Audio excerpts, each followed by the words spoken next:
Assalamualaikum warahmatullahi wabarakatuh. Innal hamdalillah nahmaduhu wa nasta'inuhu wa nastaghfiruh wa na'udzu billahi min shururi anfusina wa sayyiati a'malina may yahdihillahu fala mudilla lahu wa may yudlil fala hadiya lahu. Asyhadu an la ilaha illallah wahdahu la syarika lahu. Asyhadu anna Muhammadan abduhu wa rasuluhu wa safiyuhu min khalqihi wa khaliluh. Allahumma shalli ala Muhammad wa ala alihi wa sahbihi wa man tabi'ahum bi ihsan ila yaumiddin. Allahumma ja'al jam'ana hadza jam'an marhumah wa tafarraqana min ba'dihi tafarraqan ma'sumah wa la taj'al fina wa la bainana shaqiyyan wa la mahrumah. Allahumma hdina wahdi bina waj'alna sababan wa sabila liman ihtada. Wassallallahu ala Muhammad wa sallim. Baik, sekarang kita lanjutkan kisah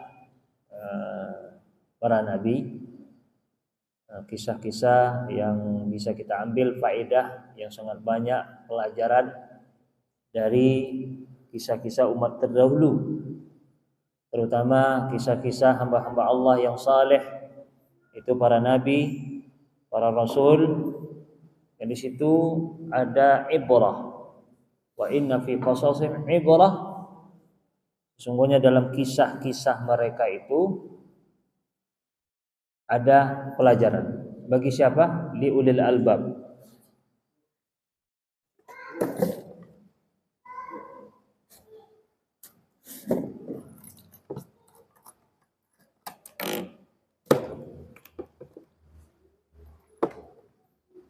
Ada pelajaran bagi orang yang li ulil albab. Ulil albab al-lubbun, artinya orang yang otaknya berisi. Bahasa kita orang yang berakal. Artinya bagi orang yang menggunakan akalnya ada pelajaran dalam kisah tersebut. Tapi kalau tak mau menggunakan akalnya, tak ada yang diambil.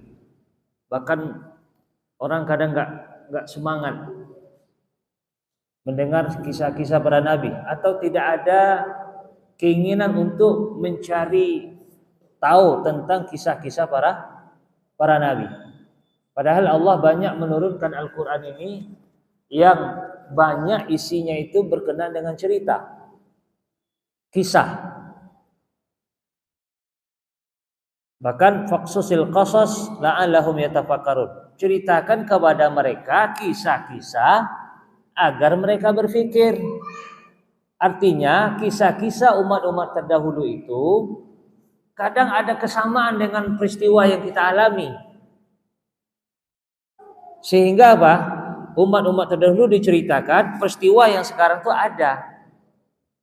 Bagaimana solusinya mereka keluar dari suatu masalah? Seharusnya kita bisa mengambil contoh dari kisah mereka. Jadi banyak faedahnya sebenarnya kisah-kisah umat-umat terdahulu. Ya tentu bagi siapa? Bagi orang yang mau berfikir, yang mau mempelajari kisah-kisah umat-umat terdahulu. Banyak kisah dalam Al-Quran. Hanya berapa kisah yang sudah kita kuasai? Mungkin satu kisah aja mungkin kita nggak bisa menguasai secara detail dari banyak kisah-kisah yang ada dalam Al-Quran. Kemarin kita berbicara tentang sejarah Bani Israel. Karena orang Zionis, orang Yahudi adalah orang-orang yang sifatnya sangat jelek dan disebutkan oleh Allah dalam Al-Quran. Kisah orang-orang Yahudi terdahulu, bagaimana mereka mengingkari Allah, menyifati Allah dengan sifat yang jelek, menyifati Rasul Allah dengan sifat yang jelek, bahkan sifat mereka itu sangat jelek. Sudah kita ceritakan dulu. Namun pada malam hari ini insyaallah kita akan mengambil kisah Nabi Musa alaihi salam yang dulu sempat kita singgung sedikit karena memang Bani Israel atau orang Yahudi itu kemarin ada memang hubungan dengan Nabi Musa alaihi salam. Baik, kita ambil dari surat Qasas. Karena di sini awal dari lahirnya beliau. Banyak kisah Nabi Musa ini banyak Allah sebutkan dalam Al-Qur'an, bahkan ada 30-an surat yang menceritakan tentang kisah Nabi Musa. Antara surat satu dengan surat yang lain saling melengkapi. Tidak ada yang kontradiksi, tidak ada yang bertentangan, tapi hanya melengkapi.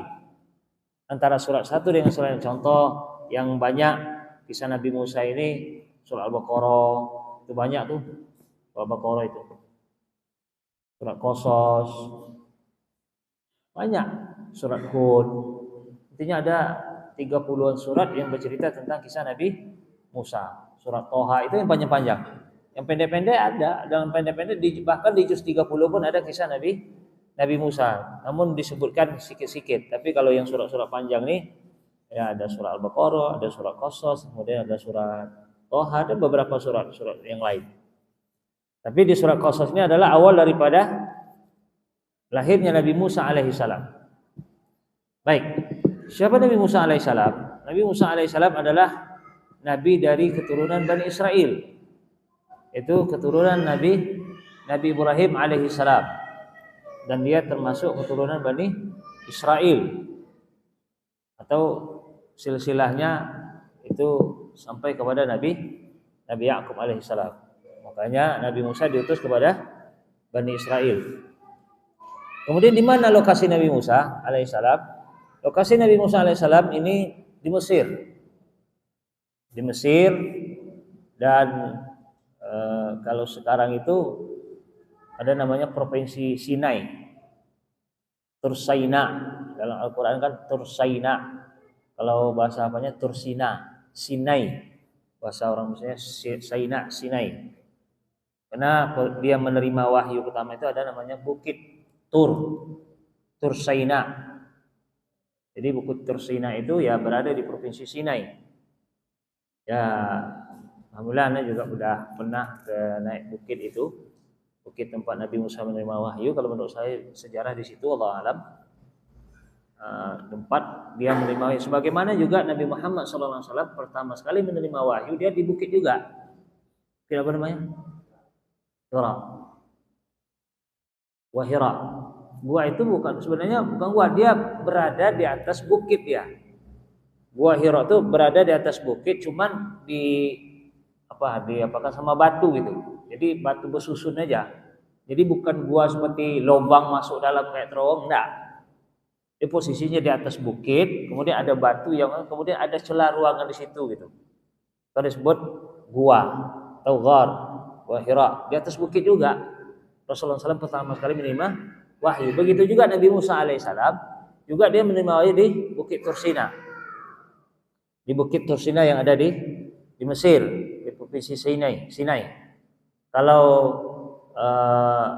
Sinai itu kalau sekarang dia sudah masuk ke benua Asia dia. Karena kalau kita lihat secara peta, kira-kira gini. Ini daerah-daerah Asia. Ini benua Afrika. Nah, Mesir kan di sini masih ada nih bagiannya. Ini terusan Suez.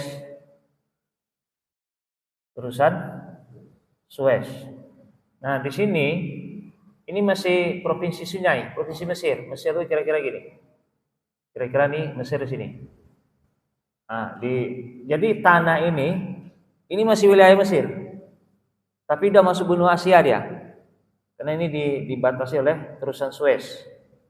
Terusan Suez itu adalah antara benua Afrika dengan benua Asia itu menyatu dia.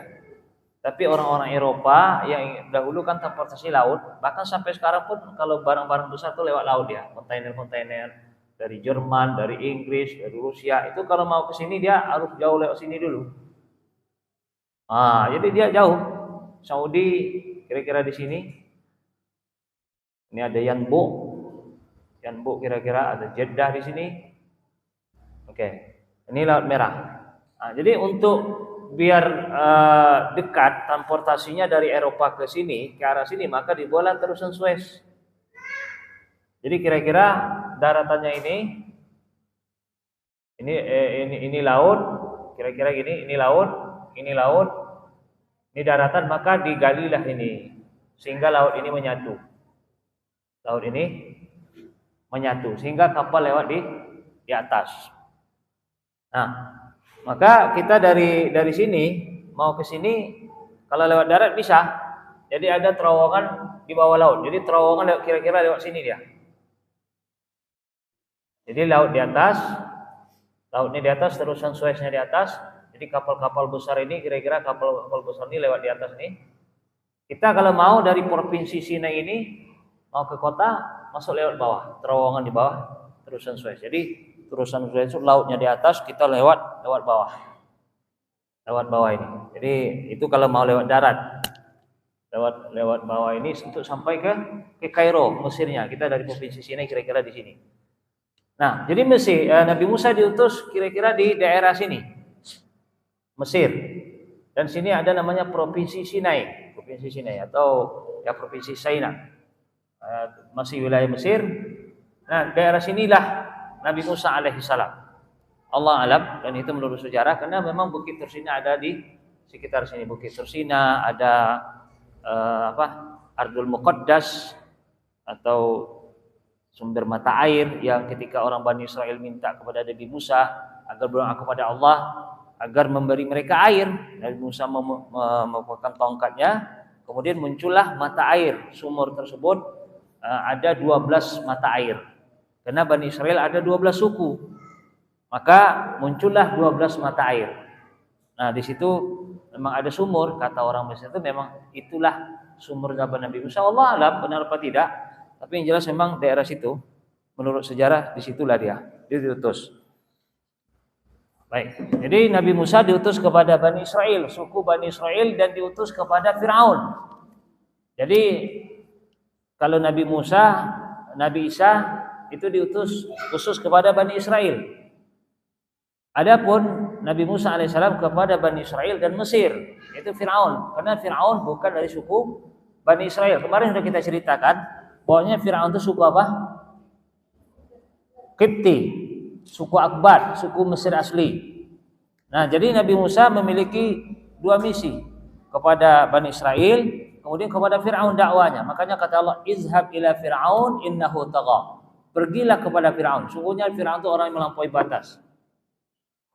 Faqula, katakanlah hai Musa dan Harun, qaulan layyinan, perkataan yang lembut kepada Fir'aun. Oke, nanti insya Allah sambil berjalan kita ceritakan.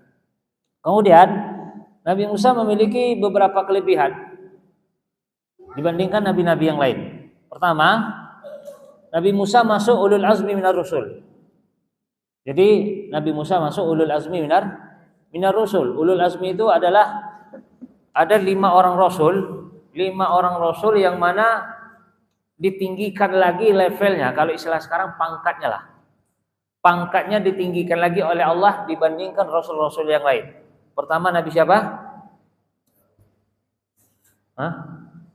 Pertama Nabi apa? Nabi Nuh. Kemudian Nabi Ibrahim. Kemudian Nabi Musa. Kemudian Isa. Kemudian Nabi Muhammad sallallahu alaihi wasallam.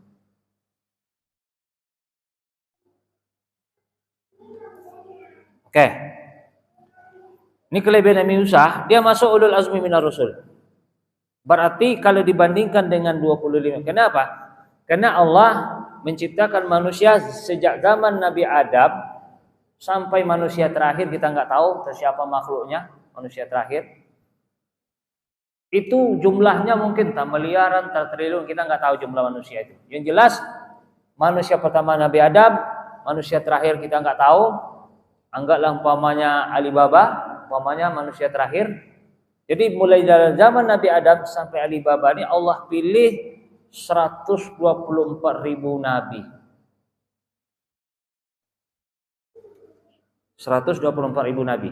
Di antara 124.000 nabi ini ada 315 rasul. 315 rasul.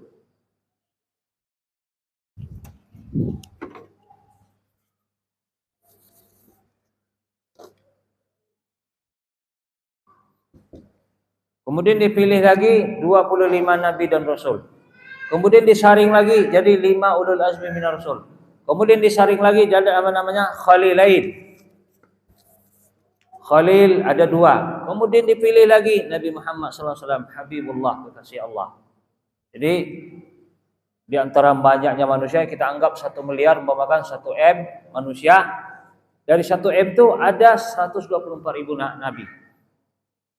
Di antara nabi itu dipilih lagi 315 rasul. Dipilih lagi 25 nabi dan rasul. Dipilih lagi 5 ulul azmi minar rasul. Dipilih lagi 2 khalilaini. 2 khalilain siapa ini?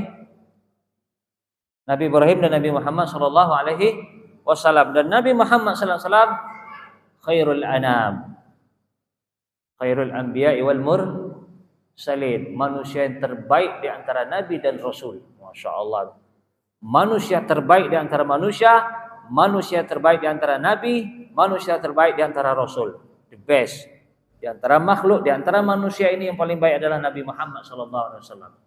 Makanya wilayah dakwah dia itu besar. Wilayah dakwah dia apa? Jin dan manusia. Jin dan manusia. Itu wilayah dakwah dia. Kalau nabi yang lain itu di wilayah dakwahnya sedikit. Ya kan? Nabi Nuh sedikit wilayah dakwahnya. Nabi Hud kepada kaum apa? Nabi Hud kaum apa? Diutus kepada kaum apa? Halo? Fokus. Nabi Hud kepada kaum apa? Oke. Nabi Hud. Oke. Nabi Hud diutus kepada kaum apa?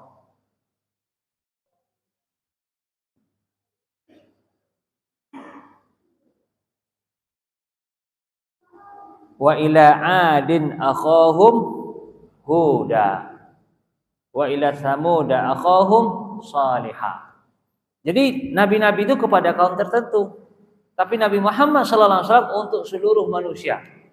Wa ma arsalnaka illa kafatan linnas. Kami tidak mengutus engkau kecuali untuk seluruh manusia, bahkan kepada jin.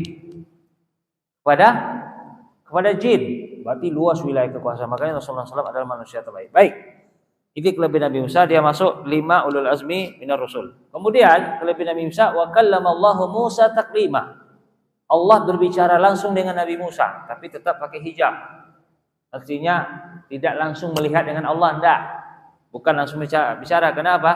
Walamma jaa Musa limiqatina wa kallamahu rabbuhu qala rabbi arini anzur ilaik. Jadi ketika Nabi Musa sampai kepada waktunya, Allah ingin berbicara dengan Nabi Musa ingin lihat Allah. Jadi Nabi Musa ingin lihat Allah. Apa kata Nabi Musa? Qala rabbi arini anzur ilaik. Ya Rabb, perlihatkanlah wajahmu kepadaku, perlihatkanlah wujudmu kepadaku supaya saya bisa melihatmu. Apa kata Allah? Qala lan tarani. Kamu enggak akan sanggup melihat saya. Makanya memang ulama mengatakan bahwasanya di dunia kita tidak bisa melihat Allah. Sepakat.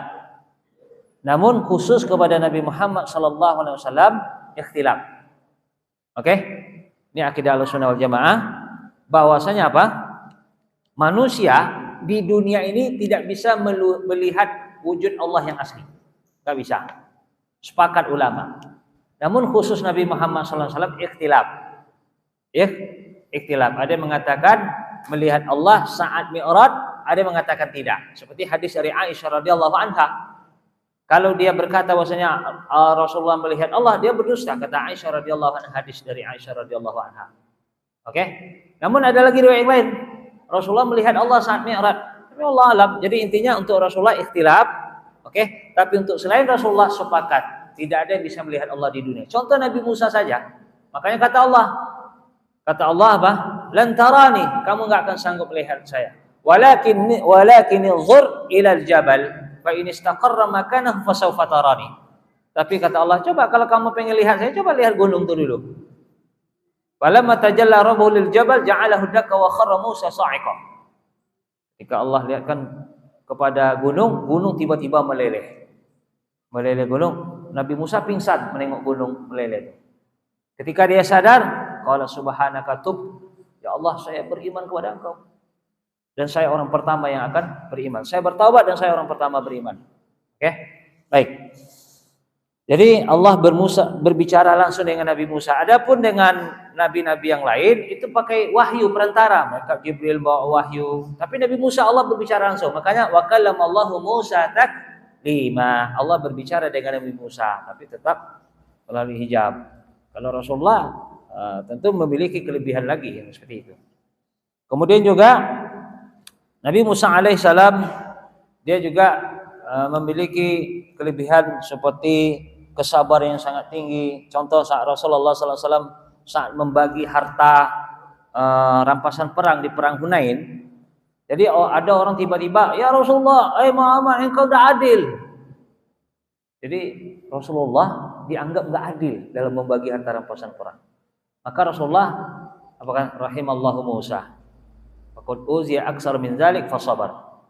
Semoga Allah merahmati Musa. Nabi Musa alaihissalam telah disakiti lebih parah dari itu, tapi dia sabar. Artinya Rasulullah, walaupun orang mengatakan, Muhammad ente nggak adil, Rasul sendiri bilang nggak adil, itu kan menyakitkan, ya kan? Kita aja lah, kalau anak kita ngomong, bapak nggak adil, itu udah menyakitkan nggak? Ini umatnya mengatakan kepada dia nggak adil. Maka kata Rasul, siapa lagi yang nggak, yang kalau nggak Rasul yang adil, nggak ada yang bisa adil lagi di dunia ini. Oke, baik.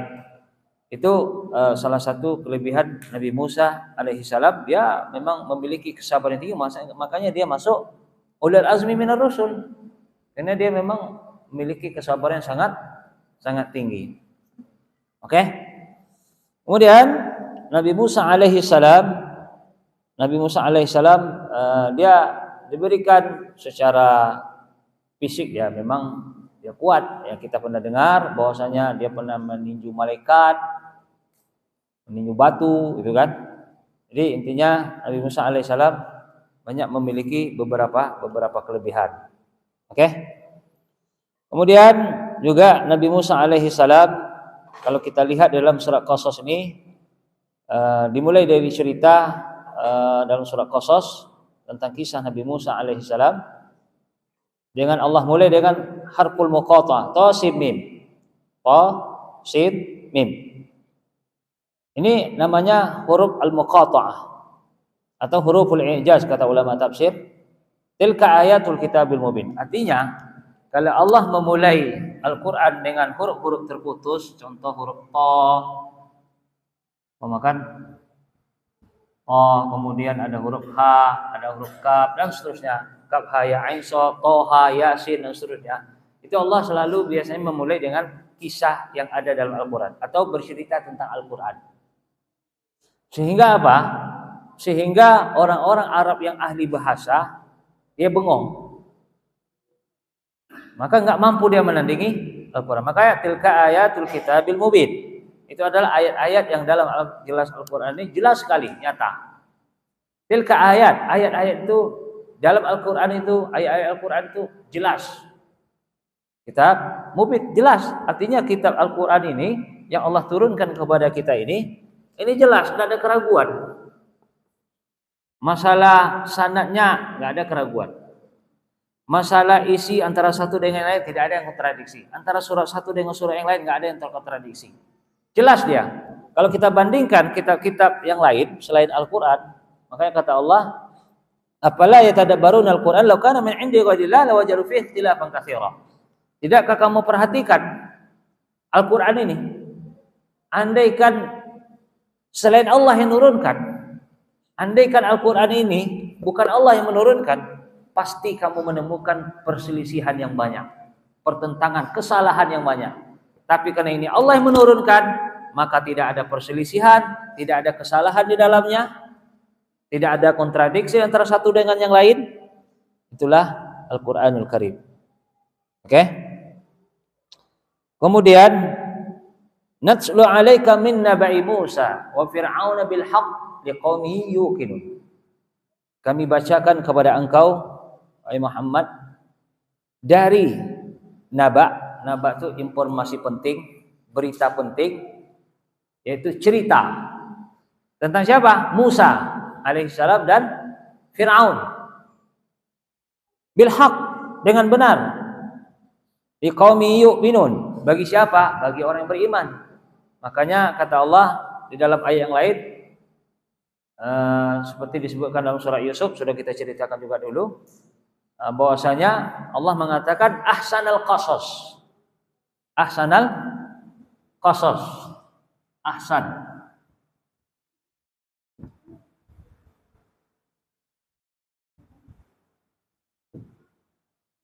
Ahsanal qasas artinya apa? Sebaik-baik. Ada dua penafsiran. Satu, sebaik-baik cerita. Dua, sebaik-baik cara menceritakan. Beda enggak? Beda enggak? Ada tahu enggak perbedaannya? Sebaik-baik cerita dan sebaik-baik cara menceritakan. Beda kan? Ada ceritanya bagus, tapi karena cara menceritakannya enggak bagus, akhirnya orang enggak nyambung dengan ceritanya. Padahal ceritanya bagus. Paham? Ada yang cara menceritakannya itu bagus, walaupun ceritanya itu enggak benar.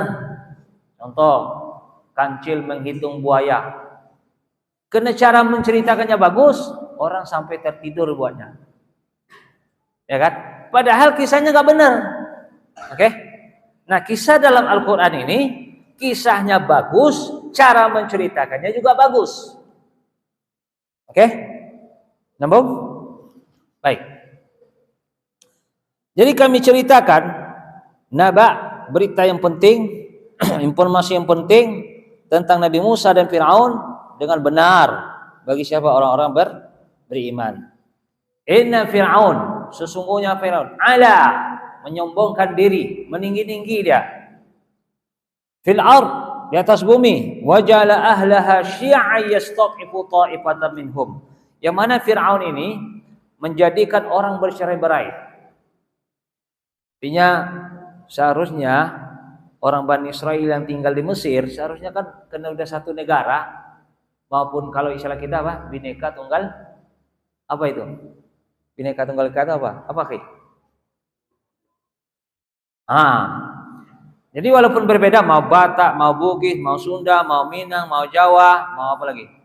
Melayu, tetap kita bersatu. Tapi Fir'aun enggak.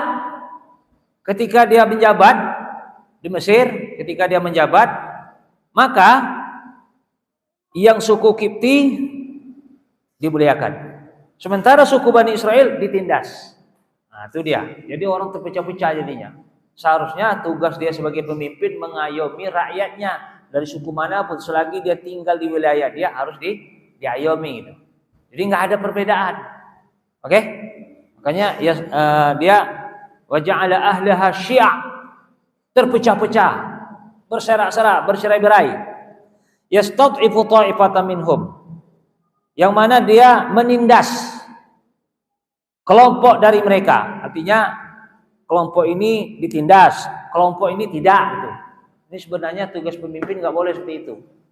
Jadi kalau sudah menjadi pemimpin, katakanlah pemimpin Indonesia maka ketika dia pemimpin Indonesia, dia nggak membedakan lagi.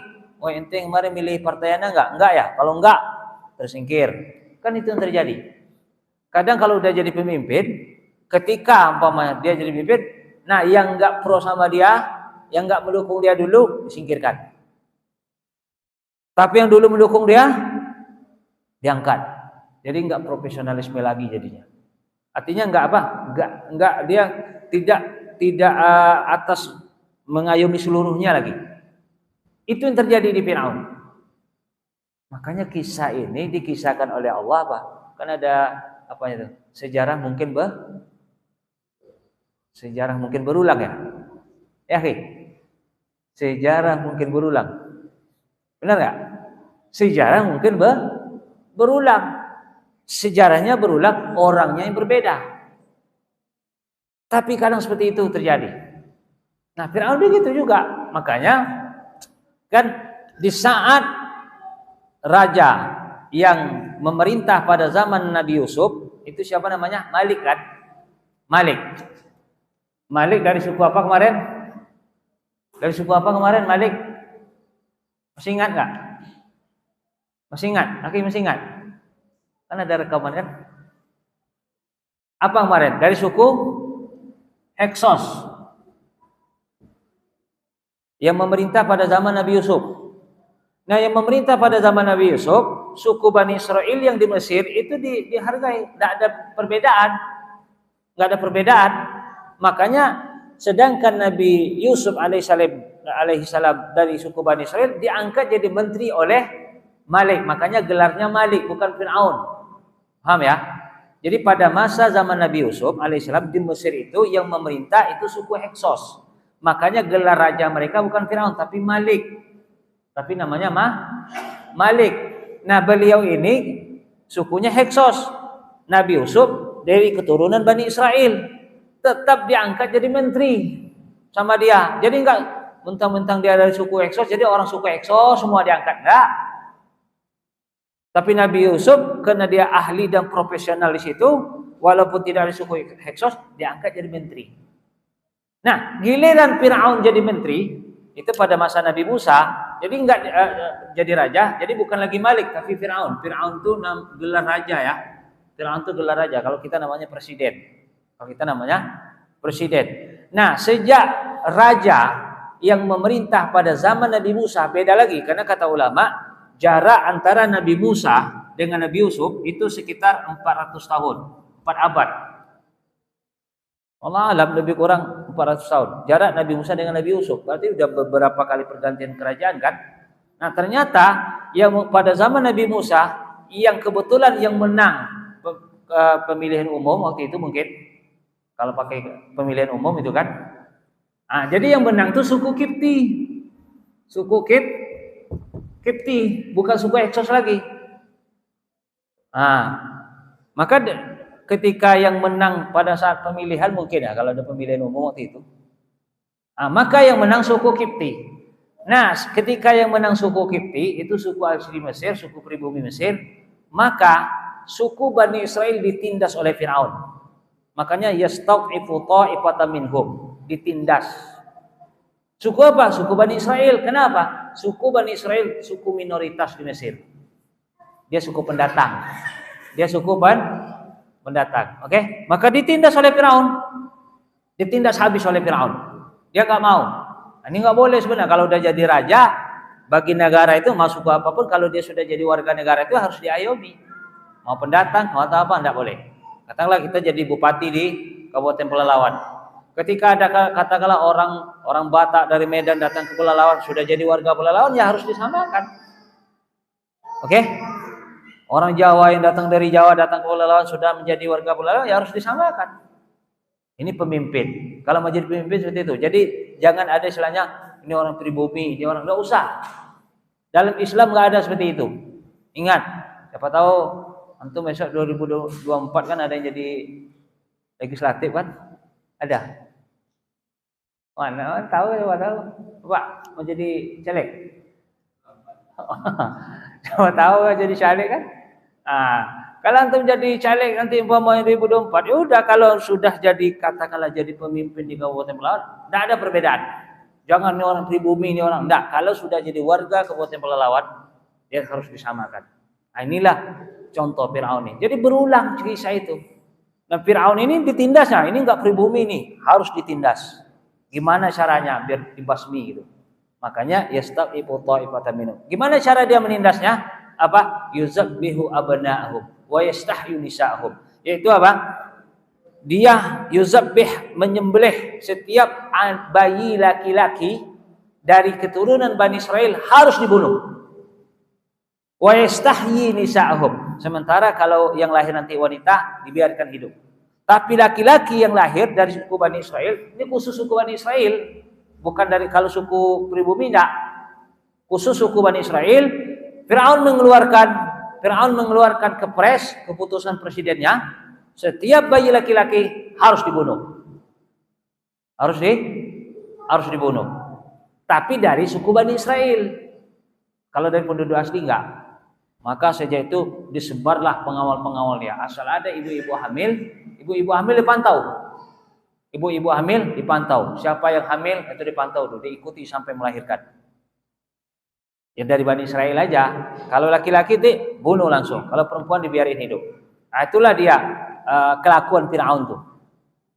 Zalimnya Fir'aun. Innahu kana minal mufsidin. Sungguh Firaun itu orang-orang yang membuat kerusakan. Itu buat maksiat.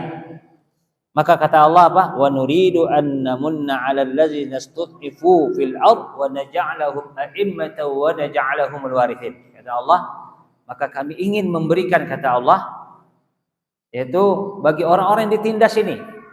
Itu suku Bani Israel yang ditindas di Mesir.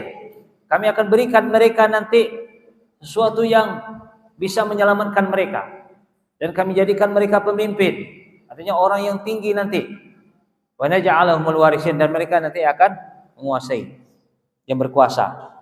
Wa numakkina lahum fil ard, dan kami tempatkan mereka di bumi. Wa nuriya fir'aun wa haman wa junudahuma minhum ma kanu yahzarun. Karena memang staf ahli Firaun ini, jadi Firaun itu punya staf ahli.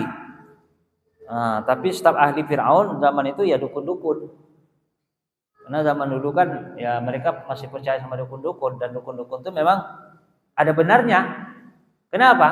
Sebelum diutus Nabi Muhammad SAW, itu syaitan itu naik ke langit tuh mondar-mandir aja, curi berita, naik ke langit, curi berita, sampaikan kepada kawan-kawan dia di bumi ini, sama dukun-dukun disampaikan beritanya. Makanya kadang-kadang dukun ada benar. Contoh ini ramalan dukun Firaun tuh. Nanti akan ada suku Bani Israel yang akan menumbangkan kekuasaan Firaun. Ternyata benar. Jadi ada benarnya juga. Bahkan dalam hadis Sahih Bukhari, kadang dari 100 berita yang disampaikan, ada paling kadang satu benarnya. Kalaupun ada 1000 yang disampaikan, kadang satu benarnya.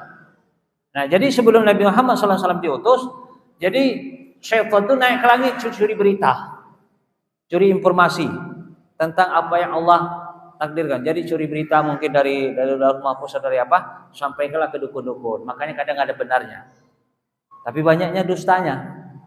Nah, saat diutus Nabi Muhammad SAW, apa kata Allah? Fawajadna'a muli'at harasan syadidah. Maka ketika kami naik ke langit, kata syaitan, kami menemukan penjagaan yang sangat ketat. Ini menandakan Nabi terakhir sudah diutus. Itu Nabi Muhammad SAW. Makanya ketika dia naik ke atas nggak bisa lagi. Maka kata Allah, waja'alnaha rujuman lisyayatin. Kami lempar syaitan itu dengan bintang-bintang. Jadi bintang itu diciptakan salah satunya apa? Melempar syaitan. Jadi setiap kali dia mau naik, dilempar dengan syaitan. Dengan bintang syaitan itu. Oke? Makanya kata syaitan itu apa? Wajadnaha muli'at harasan syadidah. Kami itu penuh dengan penjagaan yang sangat ketat. Sehingga dia nggak bisa lagi curi berita sembarangan. Jadi dia banyak bohongnya aja itu. Oke? Baik. Kemudian, nah, proses lahir ibunya Nabi Musa ini hamil. Jadi pengawal-pengawal Firaun itu bertebaran di mana-mana melihat ibu-ibu hamil, ditungguin sampai lahir. Nah, kebetulan Nabi Musa ini ibunya ada mengatakan perutnya nggak terlalu kelihatan gitu. Kan kalau kelihatan umpamanya besar, umpamakan nanti jalan-jalan kan ketahuan. Wah, ini hamil ya, harus diikuti. Ada yang mengatakan dia tidak kelihatan hamilnya. Dan Nabi Musa alaihissalam ini ada 3 orang. Ada abangnya namanya Harun, Nabi Harun alaihissalam, dan juga kakaknya perempuan, tidak sebutkan namanya. Oke, kemudian lahirlah Nabi Musa alaihissalam tanpa sepengetahuan pihak istana. Tanpa sepengetahuan pihak istana. Sehingga ketika lahir, ibunya khawatir akan ketahuan. Maka kata Allah apa? Wa auhayna ila ummi Musa an ardi'i. Kami wahyukan kepada ibu Musa untuk menyusui, untuk disusukan. Jadi kira-kira gini. Jadi ketika lahir, susukan dulu sebentar.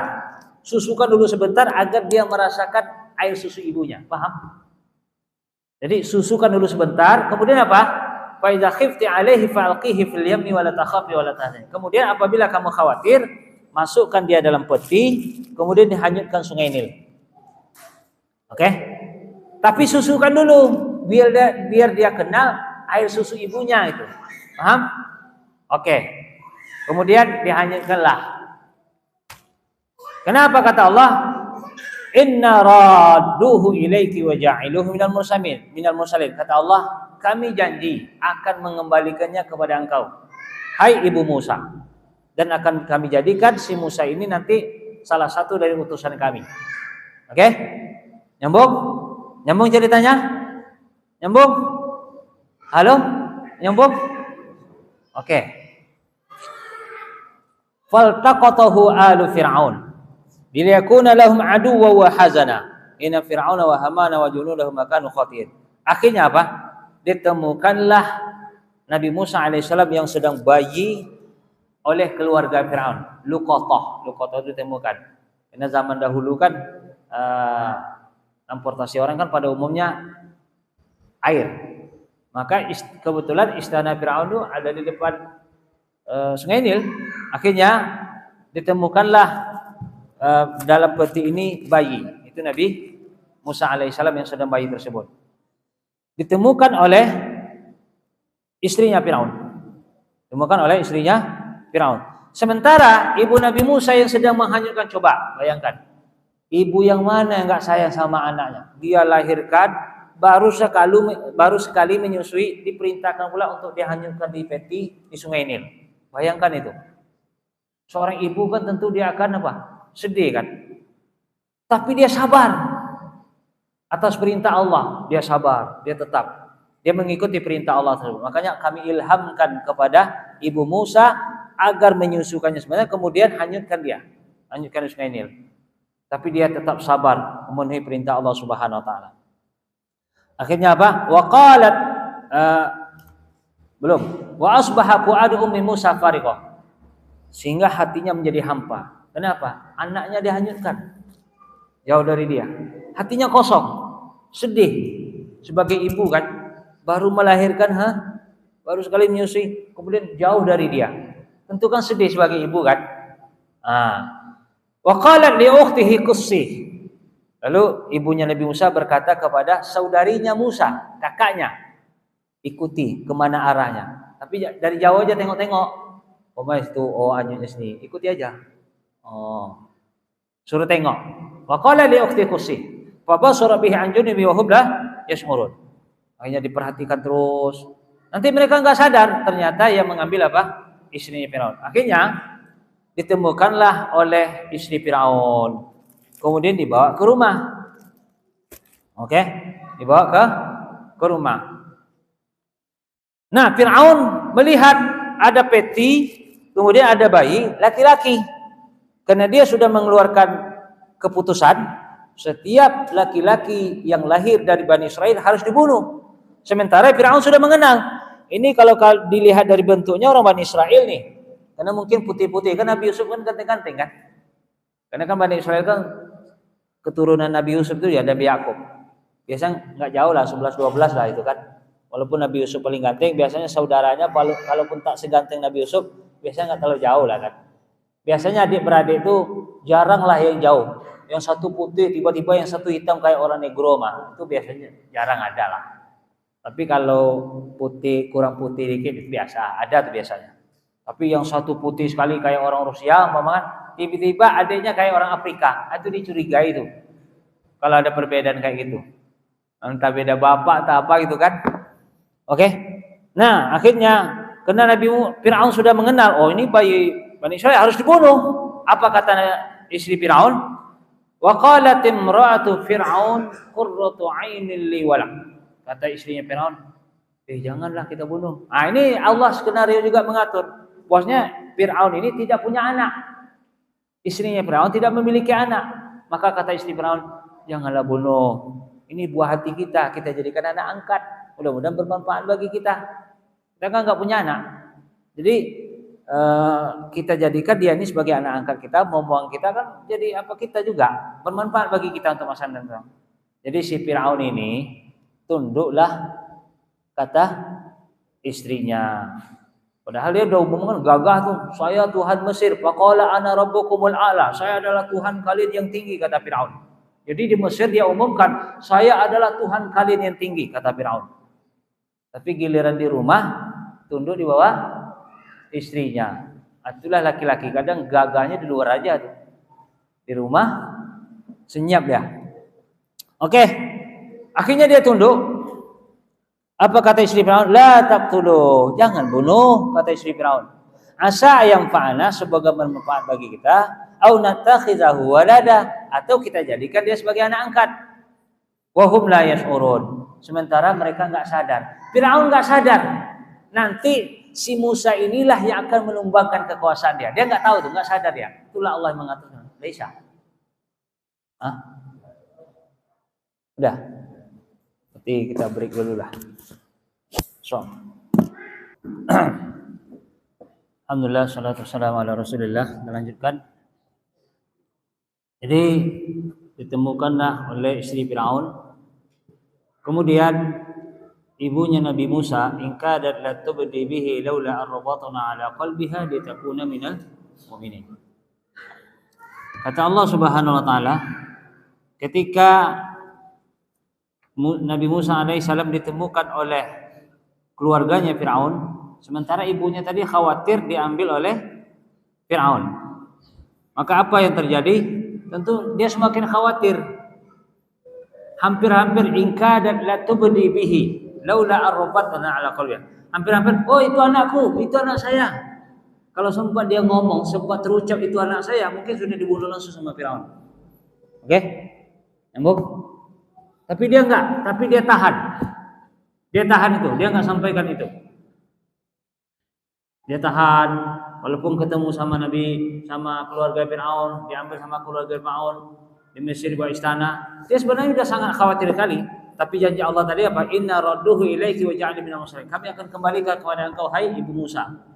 Maka kata ulama, dia hanyutkan di pagi hari, sorenya udah kembali lagi sama ibunya. Kenapa? Inilah Allah atur skenario-nya. Akhirnya Nabi Musa dibawalah ke rumah, dibawa ke istana. Ya tentu dia nanti akan ada kehausan, lapar. Makanya dia nangis. Mau netek kan nangis. Maka Firaun mengumumkan, siapa yang bisa nyusukan? Coba wanita ini enggak mau, coba wanita ini enggak mau, coba wanita ini enggak mau. Tiba-tiba kakaknya tadi ngasih tahu, hal adullukum ala ahli baiti yaqulunahu wa hum lakum nasihun. Kata kakaknya Nabi Musa ini, dia pura-pura enggak tahu. Itu bukan adiknya, dia pura-pura enggak tahu. Itu kan? Kenapa? Kami haramkan, artinya kami buat Nabi Musa ini enggak pengen yang namanya asis kecuali susu ibunya. Oke? Itulah Allah atur skenario-nya. Jadi Nabi Musa ini disusukan sama ini enggak mau, susukan sama ini enggak enak, ini enggak enak, tiba-tiba enggak mau dia. Maka kata kakaknya, mau enggak kutunjukkan tuh ada tuh seorang yang mungkin bisa tuh menjaga, merawat. Kemudian apa? Ibunya datang. Karena dia sudah merasakan asinya di awal tadi, akhirnya apa? Mau dia nyusu sama ibu Nabi Musa kembali. Dikembalikan lagi. Akhirnya ibunya Nabi Musa dipekerjakan oleh Firaun sebagai pembantu untuk merawat Nabi Musa. Mereka enggak tahu itu ibunya Nabi Musa alaihissalam. Itulah Allah atur skenario-nya. Jalan ceritanya itu Allah atur. Sehingga ibunya Nabi Musa dikembalikan kembali kepada Nabi Musa alaihissalam. Hatinya tentu menjadi apa? Menjadi tenang. Tadinya dia khawatir sekali, tapi dengan kesabaran dia, kalau sempat dia enggak mau nganyunkan, umpamanya kan. Kemudian sempat dia ngomong, oh itu anak saya, mungkin sudah dibunuh oleh Firaun. Tapi diatur oleh Allah dan Allah janjikan bagi orang-orang yang bersabar akan diberikan balasan. Akhirnya ibu Nabi Musa merawat Nabi Musa, tinggal di sana, bahkan digaji oleh Firaun karena dia telah merawat Nabi Musa alaihissalam, digaji oleh Firaun tinggal di sana. Nah, akhirnya Nabi Musa alaihissalam tinggallah di istana bersama Firaun. Jadilah Firaun sebagai bapak angkatnya Nabi Musa. Bapak angkatnya Nabi Musa alaihissalam. Kemudian walamma balagha asyuddahu wa sawa'ataina hukma wa ilma. Kata Allah walamma balagha asyuddah. Ketika dia sudah mulai balik asyuddah, kata ulama ya sudah mulai matang berfikirnya. Jadi sudah mulai paham itu kan. Kata ulama ini sekitar umur 40-an. Makanya Rasulullah SAW diangkat menjadi Rasul umur berapa? Umur 40. Ya kan? Kenapa? Ini umur 40 ini usia matang. Kalau berpikirnya udah matang. Kalau umur belasan tahun itu kadang masih menggebu-gebunya masih tinggi. Tapi kalau umur 40 udah matang, makanya Rasulullah SAW dilantik menjadi Rasul umur 40. Makanya kan undang-undang kita kan syarat jadi presiden umur kecuali Mungkin ulama dulu, orang tua kita dulu, pejuang dulu mungkin menengok dari ayat nih kan. Umur 40, makanya syarat jadi presiden itu umur 40. Kecuali, tapi ada pengecualian. Kalau sudah pernah jadi, Allah alam. Tapi bisa saja mungkin ulama dulu kan mereka orang-orang tua pejuang kita dulu kan memang mereka banyak yang pakar-pakar juga seperti Buya Hamka, rahimahullah. Banyak orang-orang dulu yang tahu tentang Islam. Makanya mungkin dasar-dasar Islam ini dibuat oleh memang dari situ. Karena memang umur 40 udah matang. Kalau umur 30 masih kadang masih main game. Kalau umur 40 masih ada main game. Masih ada juga. Saat itu umur 40 itu enggak serius. Kalau masih ada main game. Jadi setelah umur dia balik, atayna hukma wa ilma, kami beri dia hikmah, ilmu. Wa kadzalika najzil muhsinin. Begitulah ganjaran bagi orang yang berbuat baik. Baik. Kemudian pada suatu hari pernah kejadian, wa dakhala al-madinata ala hini ghaflatin min ahliha, fa wajada fiha rajulaini yaqtatilani hadza min syi'ati wa hadza min aduwi. Wastaghasahu allazi min syi'ati ala allazi min aduwi, fa wakaza Musa fa qada alaihi. Kemudian Nabi Musa masuk di suatu kota, dia menemukan orang bertengkar. Kebetulan yang bertengkar ini dari suku Bani Israel dengan suku Mesir. Tentu kan Nabi Musa ada suku sebenarnya itu ada. Tentu dia bela orang Bani Israel nih. Itu kan? Tujuannya sebenarnya ingin melerai aja supaya tidak terjadi perkelahian lagi, kan dilerai. Tapi mungkin karena Nabi Musa kuat, mungkin sekali tinju orang Mesir mati. Bahwa kazahu Musa faqadha, ditinjunya orang Mesir mati, orang Mesir buatnya sama Nabi Musa. Jadi kan orang Mesir ini bukan suku Nabi Musa, sementara Nabi Musa membela orang Bani Israel. Ketika orang ini mati baru dia sadar. Qala hadza min 'amali syaitan. Ini perbuatan syaitan. Innahu 'aduwwun mudhillun mubin. Ini adalah musuh yang nyata dan menyesatkan. Baru sadar dia. Kemudian dia bertobat kepada Allah. Qala rabbi inni zalamtu nafsi faghfirli wa faghfara lah. Lalu dia mohon ampun, ya Allah, sungguh saya telah menzalimi diri saya, saya telah membunuh orang yang tidak Engkau perintahkan. Maka ampunilah saya, maka Allah ampuni dia. Sesungguhnya Allah Maha Pengampun lagi Maha Penyayang. Artinya inilah salah satu dalil juga dari dasar Nabi Musa itu dalam riwayat yang lain. Di hari kiamat nanti manusia datang kepada Nabi Adam alaihissalam. Wahai Adam, engkau adalah bapaknya manusia. Isfa' lana inda rabbik, berilah kami syafaat, mintalah kepada Allah agar engkau berikan syafaat kepada kami. Nabi Adam berkata, nafsi sendiri. Lalu Nabi Adam menyebutkan kesalahannya. Saya pernah dilarang mendekati pohon, tapi saya mendekati pohon. Saya malu kepada Allah. Izhabu ila Nuh, pergilah kepada Nabi Nuh. Maka manusia pun datang kepada Nabi Nuh. Wahai Nuh, engkau adalah rasul pertama yang diutus di bumi. Mintalah kepada Allah agar bisa memberikan syafaat kepada kami. Apa kata Nabi Nuh? Nafsi, sendiri, kata Nabi Nuh. Lalu Nabi Nuh menyebutkan kesalahannya. Apa? Saya pernah mendoakan kaumku, ya Allah, Rabbi la tazar ala al-ardi minal kafirin dayyar. Ya Allah, jangan Engkau sisakan orang kafir di atas bumi ini. Makanya kata ulama, banjir besar pada zaman Nabi Nuh, seluruh bumi ini tenggelam. Maka enggak ada yang tersisa kecuali yang ada dalam kapal. Itu sebab doa Nabi Nuh. Maka dia malu kepada Allah. Izhabu ila Ibrahim, pergilah kepada Nabi Ibrahim. Manusia pun datang kepada Nabi Ibrahim. Wahai Ibrahim, engkau adalah Abul Anbiya, bapaknya para nabi. Engkau adalah Khalilullah, kekasih Allah. Isfa' lana inda rabbik, mintalah kepada Allah agar bisa memberikan syafaat kepada kami. Apa kata Nabi Ibrahim? Sendiri. Lalu Nabi Ibrahim menyebutkan kesalahannya. Saya pernah berdusta 3 kali. Padahal cuma 3 kali dia berdusta. Apa aja tuh? Dustanya? 1. Siapa? Apa?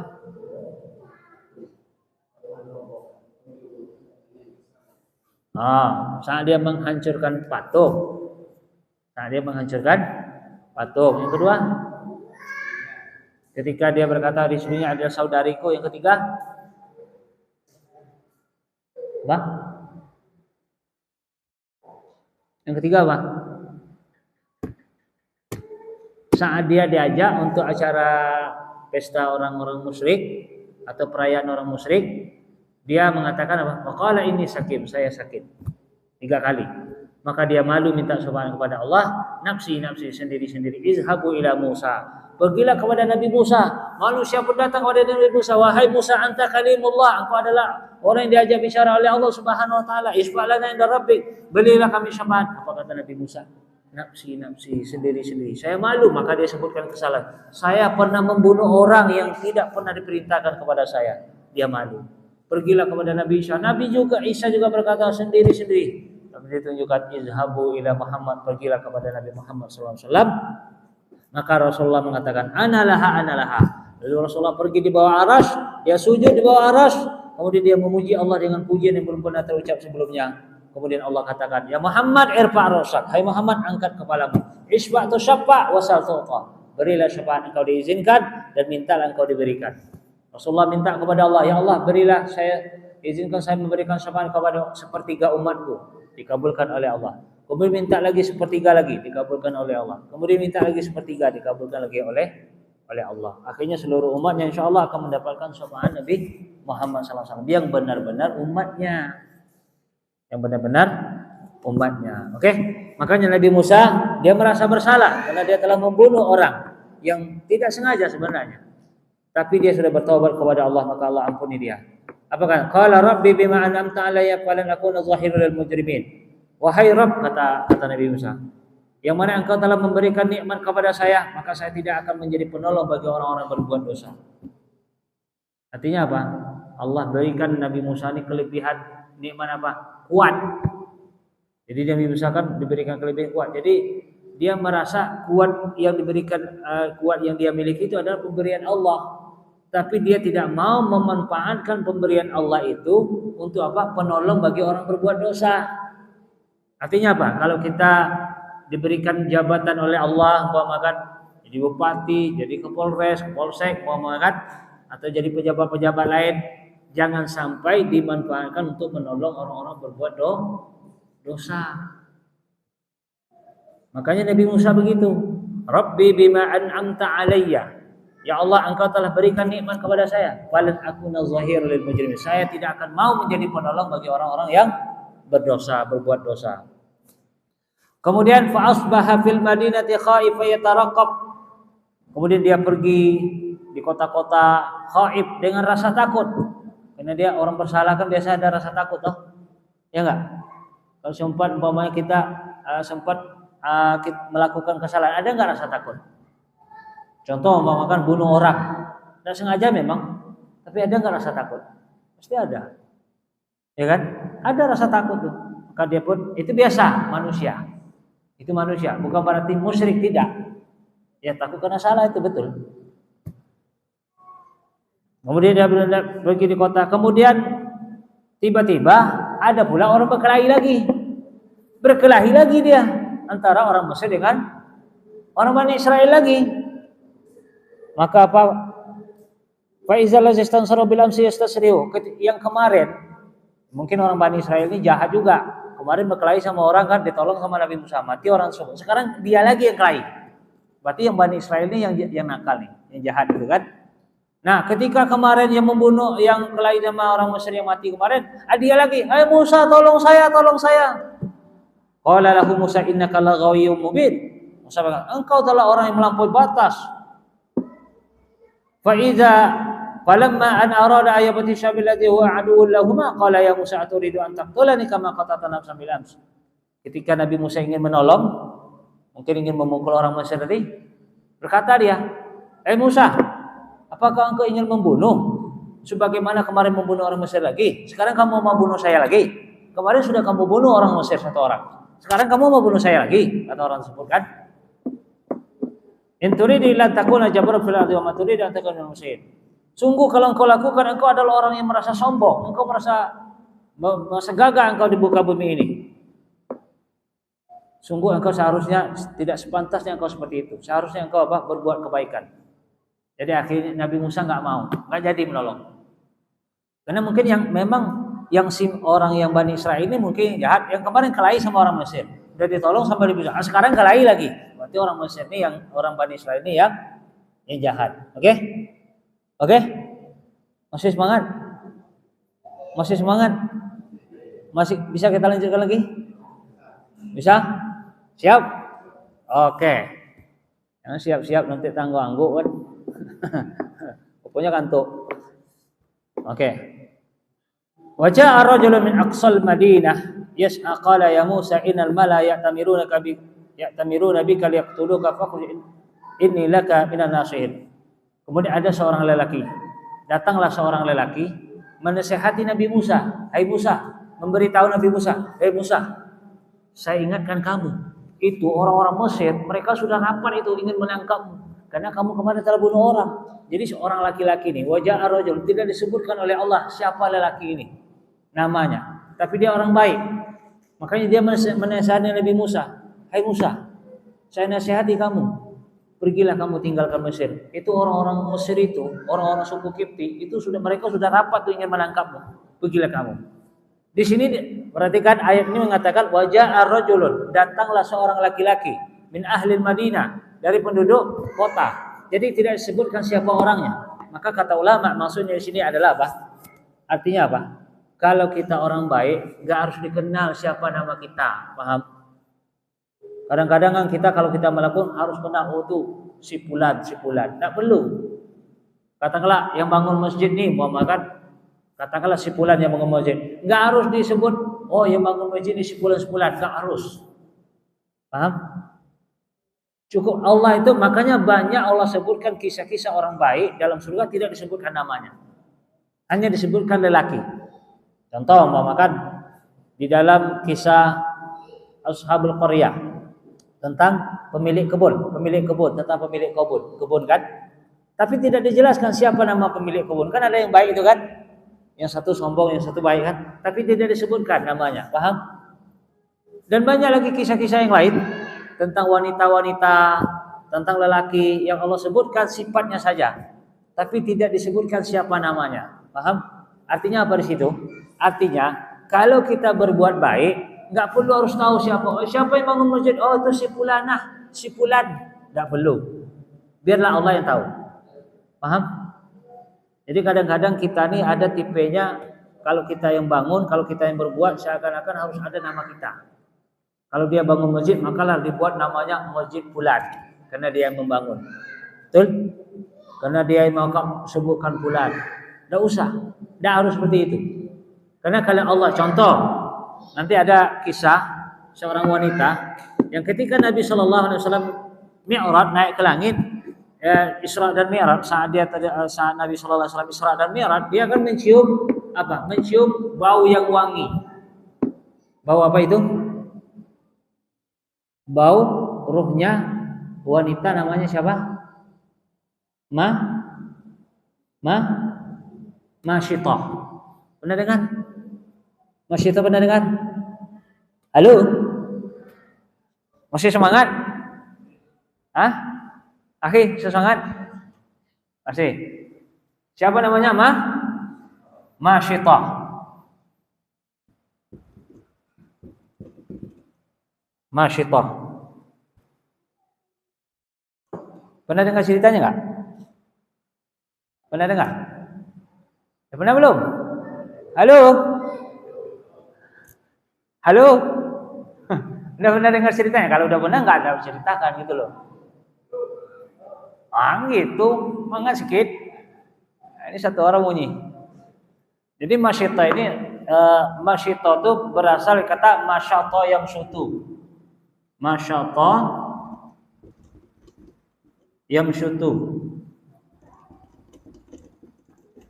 Artinya menyisir. Artinya menyisir. Masyitah artinya wanita tukang sisir. Paham? Yaitu wanita tukang sisir istana Firaun. Mungkin tak tukang sisir permaisuri. Ya kan biasanya kalau istri presiden kan ada tukang rawatnya toh. Enggak dia nyisir sendiri kan? Tukang bedak kan, tukang pakai baju ada kan? Ya enggak? Ya namanya istri raja. Masa istri raja nyisir sendiri kan? Enggak kan? Apalagi tukang kipasnya pun ada. Kalau dulu kan gitu kan? Karena zaman dulu belum ada AC. Makanya ada tukang kipasnya. Kalau kita lihat film-film jadul kan, raja-raja kan ada tukang kipasnya.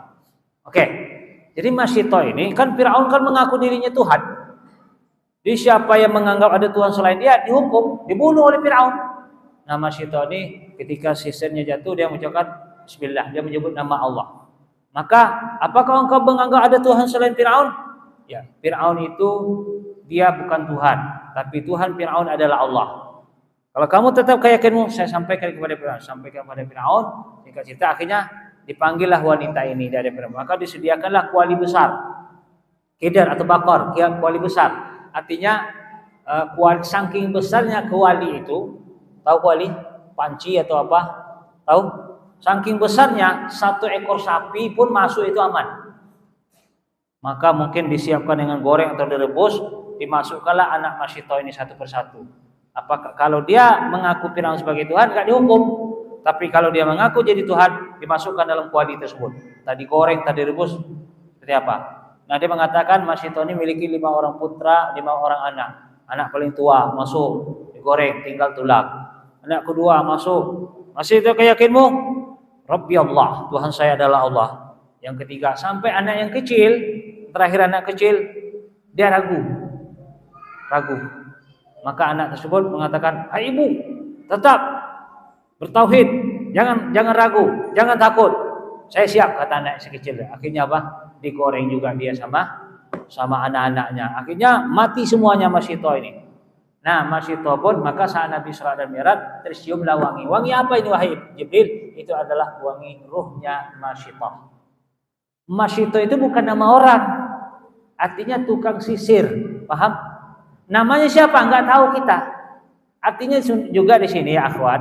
Artinya apapun pekerjaan kita, sekalipun tukang sisir orang, tapi kalau kita bertauhid, tinggi derajat kita di sisi Allah.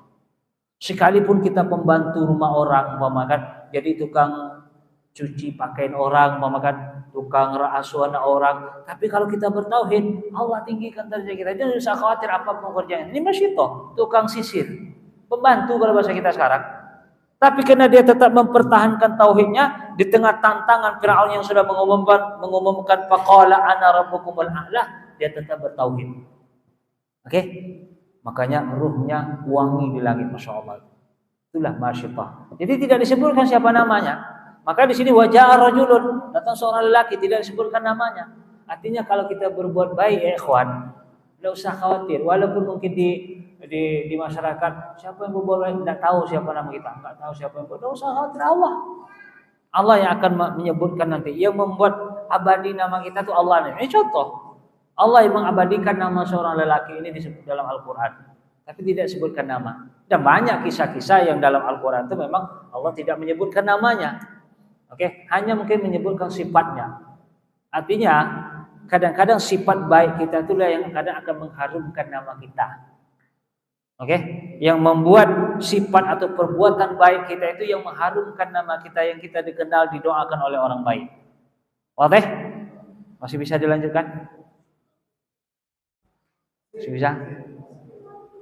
2 orang baru yang ngangguk. Asih, semangat. Oke. Jadi dinasihatilah Nabi Musa ini agar kamu keluarlah kamu dari Mesir karena orang itu rapat ingin menangkapmu. Fakhruj inilah kamu, keluarlah dari kota ini. Fakharaja minha khaifa yataraqqab. Akhirnya Nabi Musa keluarlah dari kampung tersebut. Karena orang berusaha, Fir'aun sama anggotanya itu sudah rapat, mereka ingin angkat Nabi Musa alaihissalam. Makanya Nabi Musa keluar dengan sembunyi-sembunyi, keluar dengan hati-hati supaya tidak ketahuan. Jadi jauh dia berjalan. Nah, sambil berjalan, sambil menyelamatkan diri dia, qala rabbi najjini minal qaumil zalimin. Dia berdoa kepada Allah, ya Allah, selamatkan saya dari orang-orang yang zalim. Artinya apa ya, kawan? Nabi Musa memperbanyak doa. Tadi di awal dia sudah berdoa. Pertama, dia membunuh orang tidak sengaja. Dia mohon ampun kepada Allah. Kalaulah yang tidak sengaja saja mohon ampun kepada Allah, yang disengaja seharusnya lebih mohon ampun lagi kepada Allah. Paham? Kadang kita sering mengucapkan yang salah tak sengaja, bahkan menyakiti hati kawan yang tidak sengaja, menyakiti hati anak dengan tidak sengaja, menyakiti hati istri, menyakiti hati suami dengan tidak sengaja. Istighfarlah kepada Allah. Astagfirullah. Tadi anak membentak anak-anak. Astagfirullah. Tadi anak memarahi istri anak. Astagfirullah, tadi ana menolak, ana menyakiti ibu ana, mungkin yang kata istighfar langsung kepada Allah. Oke. Apalagi dengan sengaja. Nabi Musa alaihissalam tidak sengaja saja dia membunuh orang, dia istighfar kepada Allah. Kan kalau tidak sengaja sebenarnya dimaafkan kan. Secara hukum itu tidak diberikan sanksi kalau tidak sengaja. Artinya tidak berdosa kalau tidak sengaja. Tapi yang tidak sengaja saja Nabi Musa alaihissalam mohon ampun kepada Allah. Maka Rabbi firli, kata apa, katanya inni zalamtu faghfirli, ya Allah ampunilah saya. Ampunilah saya. Kemudian dia puji Allah. Nah, ini juga. Jadi mohon ampun kepada Allah, puji Allah. Puji Allah. Akui nikmat Allah yang sudah banyak. Akui nikmat Allah yang sudah banyak diberikan kepada kita. Dan jangan jadikan nikmat itu justru malah menjadi penolong bagi orang-orang yang berbuat jahat. Nah, kemudian berapa banyak dosa dan kesalahan yang kita lakukan dengan sengaja. Seharusnya kita lebih perbanyak lagi istighfarnya. Mohon ampun kepada Allah. Makanya dia berdoa kepada Allah. Maka ketika dia keluar dari kampung, dari Mesir tersebut, ingin menyelamatkan diri karena dia mau ditangkap, dia berdoa juga kepada Allah. Rabbi najjini minal qaumi zalimin. Ya Allah, selamatkan saya dari orang-orang yang zalim. Doa. Ingat, doa. Doa itu adalah senjata orang beriman. Doa adalah senjata orang beriman. Maka seharusnya doa ini harus kita perbanyak. Bahkan ulama dulu mau makan. Nanti ada juga nih kisah Nabi Musa. Nanti dia apa? Dia minta makan kepada Allah. Minta makan kepada Allah. Seharusnya kita mau pengen ini, pengen itu, minta kepada Allah dulu. Kenapa? Memang betul kita ada sebab. Tapi seharusnya kita mendahulukan doa dari sebab-sebab yang lain. Oke? Jadi doa dulu. Jangan doa itu terakhirkan. Kita berusaha dengan sebab, terakhir baru doa. Oke? Bukan begitu. Tapi doa dulu, baru cari sebab-sebab berikutnya. Paham? Jadi jangan sebab-sebab dulu, terakhir baru doa. Salah jadinya. Jadi Allah itu dibuat terakhir. Jangan. Tapi dahulukan Allah. Umpamanya kita pengen punya mobil, doa dulu. Ya Allah, saya pengen beli mobil, ya Allah. Barulah berusaha kita mungkin bisnis, mungkin usaha ini, usaha itu, umpamanya mengumpulkan duit, itu kan usaha. Tapi doa dulu. Jangan udah usaha ini udah gagal semua dah, baru terakhir doa. Enggak bisa. Seharusnya doa itu di nomor utama. Kenapa? Doa itu paling utama. Maka sekarang contoh umpamanya saudara-saudara kita di Palestina sekarang, apa yang bisa kita bantu? Doa. Sebabnya mungkin kita ngirimkan bantuan, sekarang kan Basnas bekerja sama dengan Peduli Umat, itu sudah bekerja sama ngirimkan bantuan ke Palestina saudara-saudara kita. Ya kita yang tidak bisa ke sana ya doa. Karena doa ini masya Allah dahsyat sekali. Ya salah satunya apa? Ya Allah sudah berikan pertolongan kepada kawan-kawan kita kaum muslimin di sana menghadapi tentara Zionis. Yang katanya tentara Zionis itu adalah pasukan elit terkuat di dunia. Pasukan kuat di dunia. Karena senjatanya bahkan tank Markapa itu katanya tank tercanggih di dunia. Tapi sudah informasi terakhir tengok itu udah lebih 1000-an tanknya yang sudah habis. Orang kaum muslimin di sana nggak ada tank. Mereka pakai senjata anti tank itu kan, mereka bom. Tapi sudah banyak senjata mereka habis. Siapa yang memerintah? Allah. Dengan santainya mereka meletakkan bom di atas tank, meledak. Masya Allah itu. Ya bisa saja itu sebab doa-doa di antara kita semua itu kan. Jadi sekarang kaum muslimin di sana itu, ayo kita berdoa. Maka boleh kita pakai doa qunut nazilah. Rasulullah itu memang selalunya subuh dan maghrib. Boleh juga 5 waktu. Tapi kalau qunut nazilah itu memang bagusnya memang kita langsung kepada poin. Contoh kan, langsung Allahumma a'izzal Islam wal muslimin. Allahumma ansur ikhwanal mujahidin fi Palestina. Allahumma ansur ikhwanal mujahidin fi Gaza. Allahumma ansur wa la tansur, dan seterusnya. Jadi langsung kepada to the point. Doa. Jadi kalau Rasulullah itu kan dia memakai qunut nazilah itu dia berdoa juga tapi langsung to the point. Allah laknatlah si fulan, langsung. Ketika ada qunut nazilah. Ya boleh, enggak masalah. Mau Isya, mau Zuhur, ana pernah Isya, ana pernah juga ana buat subuh, pernah juga ana buat zuhur, pernah juga ana buat maghrib, enggak masalah. Karena Rasulullah pernah sebulan penuh dia berqunut. kunut nazilah, tak apa-apa, boleh. Itu secara hukum fikih itu tidak masalah. Ya cuman kalau ketika doa kunut nazilah atau dengan musibah tertentu, jadi langsung to the point kepada permasalahan tersebut. Oke? Jadi nanti siapapun yang imam umpamakan boleh antum. Tapi tidak usah banyak-banyak doa-doa sampai segala doa dibaca. Dah, yang langsung berkaitan dengan itu kalau kunut nazilah. Oke? Baik. Kita cukupkan dulu ya. Nah, nampaknya kalau banyak nanti apa pula kan tak masuk kan? Jelas? Baik. Ini karena kisah Nabi Musa ini cukup panjang, karena kalau kita lihat memang banyak ayat yang bercerita tentang Nabi Musa ini lah. Ada nanti kisah Nabi Musa dengan Qarun, ada nanti kisah Nabi Musa dengan Nabi Khadir. Banyak ada kisah Nabi Musa ini banyak sekali, panjang. Makanya kisah beliau ini cukup panjang. Ya kita tidak bisa satu episode. Insyaallah akan kita lanjutkan di episode berikutnya insyaallah bismillah. Oke, cukup. Baik, mudah-mudahan insyaallah ada manfaatnya. Subhanakallahumma bihamdika asyhadu an la ilaha illa anta astaghfiruka wa atubu ilaik. Sallallahu alaihi wa sallam walhamdulillahi rabbil alamin. Assalamualaikum warahmatullahi wabarakatuh.